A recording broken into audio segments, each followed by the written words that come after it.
చంపేస్తున్నారు. అందరూ కలిసిపోయి చంపేస్తున్నారు నా మోహన్ని. ఈ రోజు మాకు ఏ ఆధారం లేదు. కనీసం ఇంటి బిల్లు కూడా పెట్టలేదు. నాకు పింఛని తప్ప నాకు ఏది రాలేదు.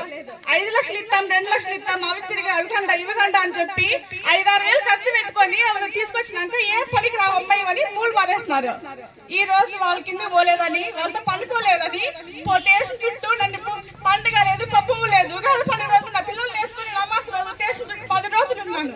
10 రోజులు తిప్పుకున్నాను స్టేషన్ చుట్టూ. 10 గంటల వరకు, నైట్ 10 గంటల వరకు ఎస్ఆర్ రాలేదు, ఇంకొకరు రాలేదు అని నన్ను స్టేషన్ చుట్టూ తిప్పుకున్నారు.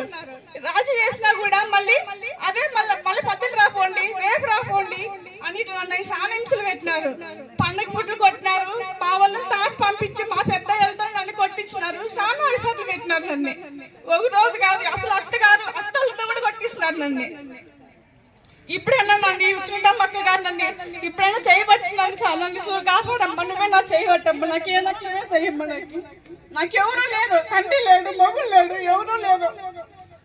నేనుండా ఒకటి, మా అమ్మ ఉంది, నాకు 2 కొడుకులు ఉన్నారు. 3 ఏళ్ళు పోతాను అమ్మ నా ఊరు చనిపోయి.